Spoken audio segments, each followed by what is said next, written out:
Hi, my name is Kevin Roach, and I'm just having a little bit of fun experimenting with audiobook reading, even though I am not an audiobook narrator yet. The book I will be reading from is Neurovance by Alexandra St. Pierre. This is just for entertainment purposes. The actual audiobook will come out on August 25th with professional audiobook narrators. But for now, please enjoy a few chapters of Neurovance by Alexandra St. Pierre. Chapter 20. Milo. I was having a hard time focusing. I had the Neuromanipulator 1.0 open and ready for inspection, but my attention kept returning to that freaking cage. What had they kept in there? Were they planning to put me in there? This was getting way too dark for me. I needed to insert that drive and just get the heck out of here. "Doing okay, Milo?" Seb asked. He was lounging in one of the swivel chairs at the desk next to me, with both hands crossed behind his head. Sebastian was a marketer, not a scientist, so he wasn't much help to me, which he was more than willing to admit. He was only here to keep an eye on me since they wouldn't be able to properly complete my neuroscan for a few days, which was making me anxious. I needed to get that drive in the stack today. After seeing that cage and knowing that the doors to my condo locked from the outside, I had no interest in staying here a moment longer than necessary. Just getting my bearings, I lied, giving Sebastian what I hoped was a convincing smile. The sleeves of his shirt had tugged up toward his elbow with the way he had his arms thrown over his head, and my gaze snagged on a red, irritated mark on the inside of his forearm, right where he tended to swipe his arm over all the security scanners.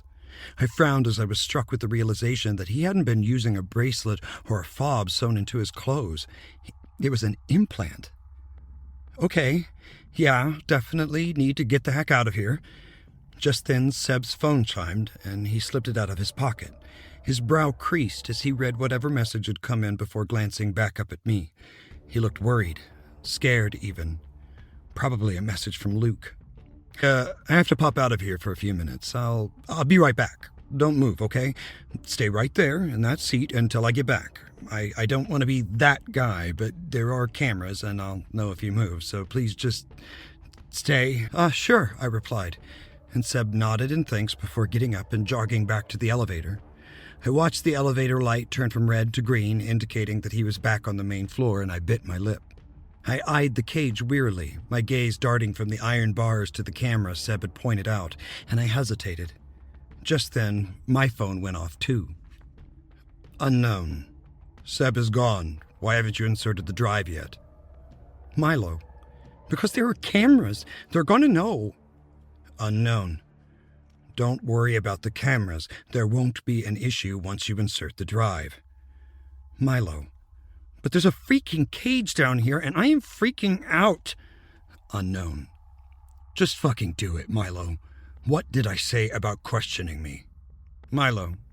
You're a pushy dung nugget, you know that? Unknown. Milo. Milo. Okay, I'm doing it.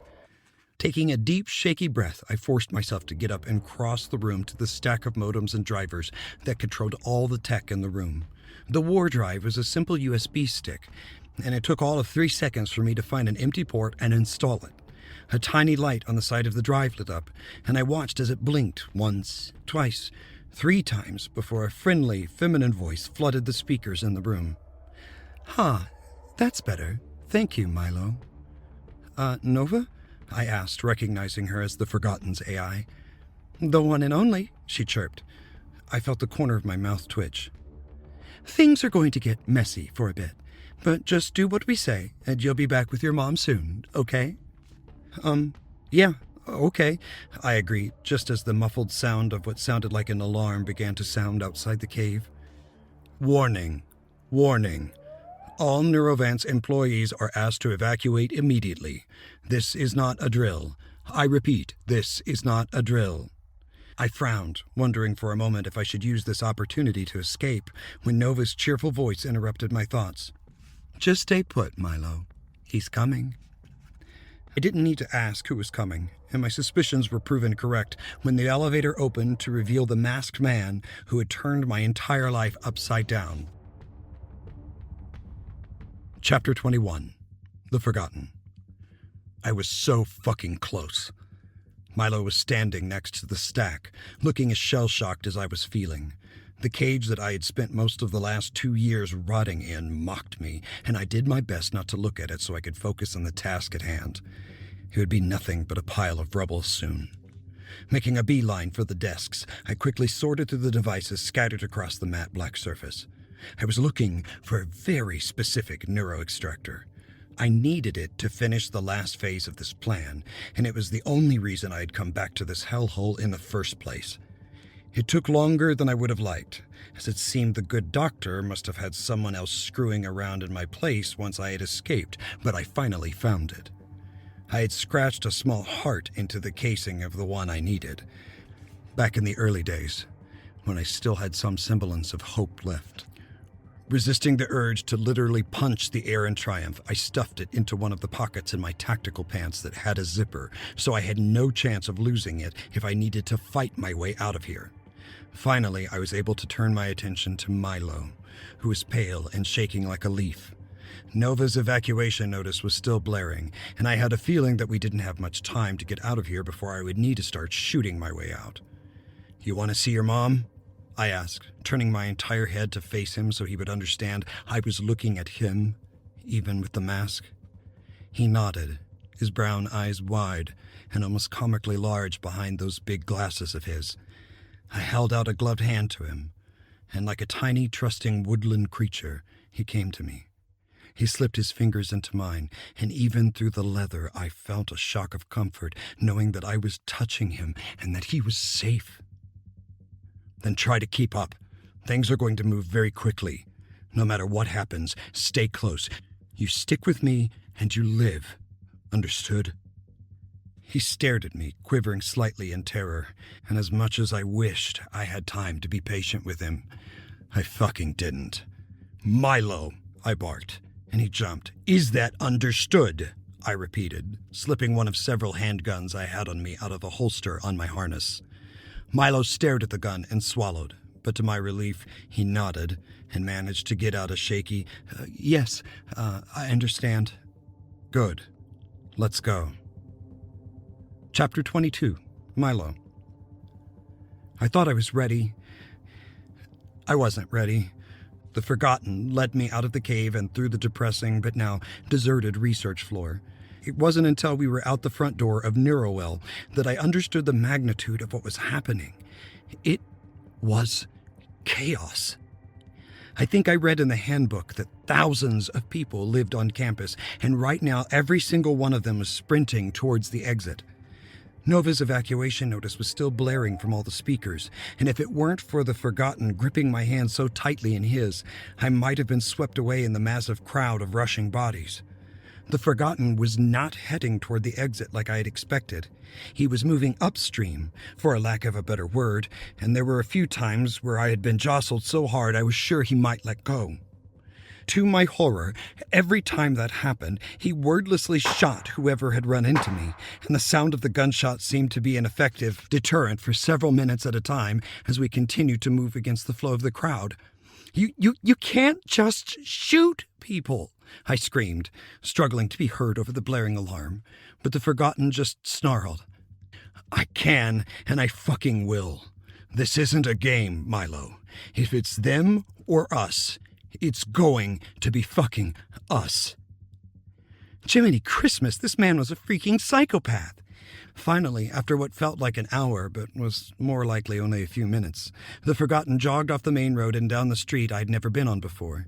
There was a large sign that identified the area as NLQ, Neurovance Living Quarters. This neighborhood seemed to be already more or less empty, and without the crowd bogging us down, the Forgotten broke out into a jog. I stumbled to keep up, and my feet immediately got tangled in my laces, causing me to trip. Almost as if he expected it, the Forgotten jerked up and straightened me out before I could go down. Suddenly, I was airborne, and it took me a moment to realize that he was carrying me. Like in a full-blown fireman hold, as if I were some damsel in distress.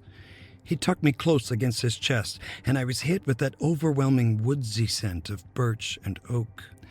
"I'm not going anywhere, Milo." The Forgotten's sharp voice snapped me out of the strange trance I'd succumbed to. Nova, how much time?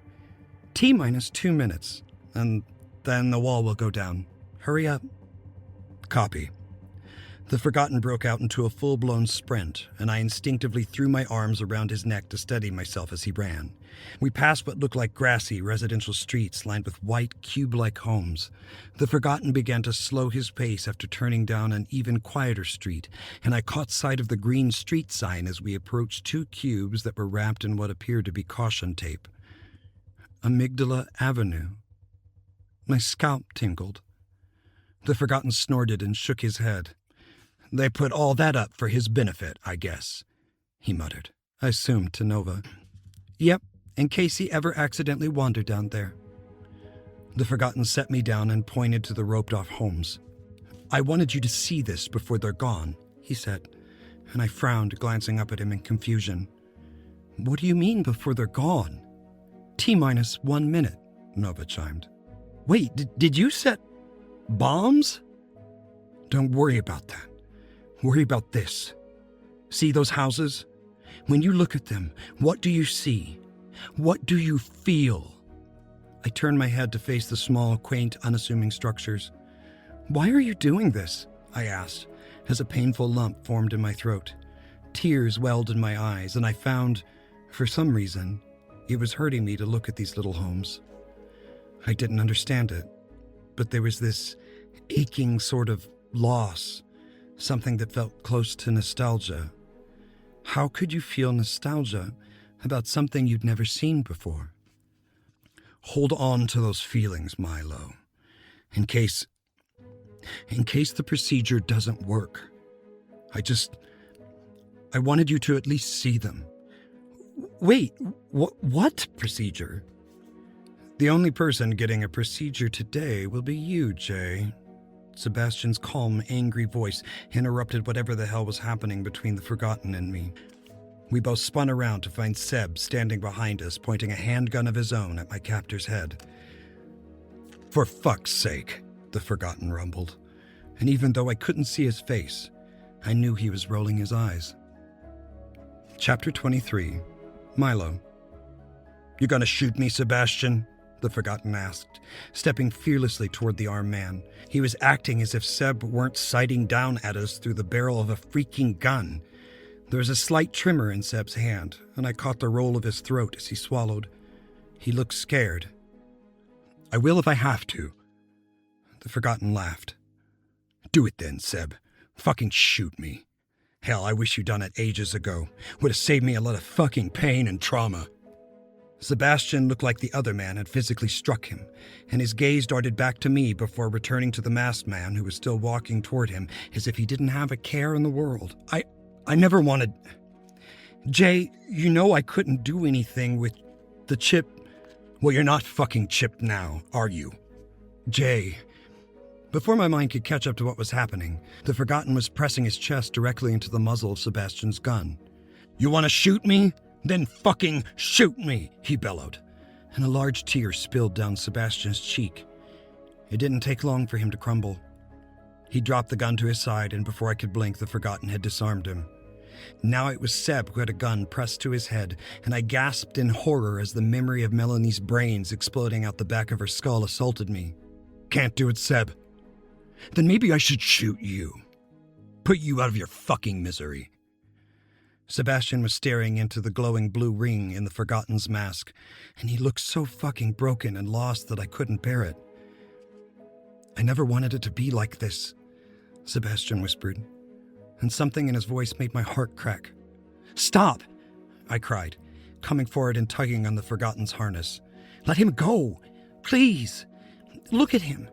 He's clearly broken. I didn't have another word for what Sebastian was. Something was super messed up inside of him, and I'd been sure of it long before this moment, but I didn't think he deserved to die for that. 30 seconds, Nova chimed, and the Forgotten let out a low growl. He threw Sebastian away from him and holstered the gun. You're fucking lucky. You owe Milo your miserable, pathetic life. I tell you to say thank you, but that's worth just as little as you are. He said the words with such venom that I thought for sure if he hadn't been wearing a mask, he would have spit on him. Seb stared up at him, like the man would never know happiness again, and I couldn't help but feel some level of sympathy for him. I was about to lightly chastise my captor for being so ruthless when he abruptly spun around and grabbed me. "Wait, what?" "Sorry, baby, but it's time for a nap," he murmured in my ear. There was a prick in my neck, followed by a cold rush, and then everything went dark.